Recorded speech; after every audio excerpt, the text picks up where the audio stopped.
Well, talking of travel and possibly taking to the skies, there is a group of high flyers in West London keen to take advantage of the very gradual loosening of lockdown restrictions, as Gareth Furby explains. At the moment, the skies over London are pretty quiet, most of the big jets leaving it to the birds.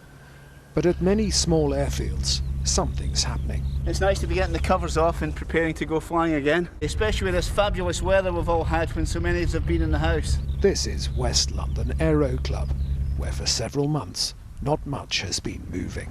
For Lawrence Hawthorne, who's been flying for 28 years, this was a moment to treasure. Obviously we've all, respected the government restrictions, and we still do, but, to be able to come out and now legitimately fly on one's own in the airplane is a fantastic privilege. It's one we don't take for granted. It's all the more special as we haven't been able to do it for some time.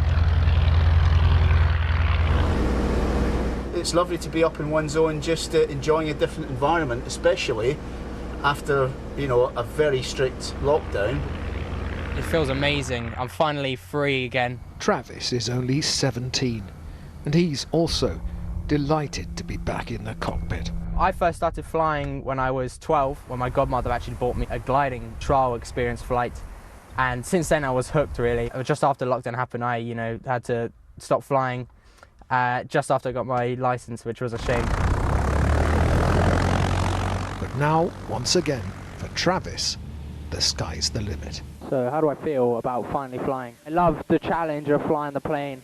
It's quite a bumpy day today, and dealing with all the turbulence while talking to air traffic control. The runway in use is 03 with a left-hand circuit. And it might be worth pointing out that COVID-19 managed to close down this airfield for a lot longer than the Luftwaffe did in the Second World War. During 1940, the airfield was bombed, but it only put the airfield out of action for a matter of days. COVID-19 has been the longest period that the airfield's been out of action.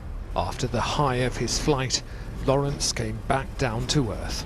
But Travis has a high-flying dream, which will only come true if the virus is under control worldwide. The plan is just me inside a plane similar to this plane, fly around the world by myself. I'm hoping that COVID-19 settles down enough that most countries open up. As things stand, the pilots of these small and sometimes historic aircraft can't leave English airspace. But for the people coming back to this airfield, that's a step in the right direction, after quite a long time on the ground. Gareth Furby, BBC London.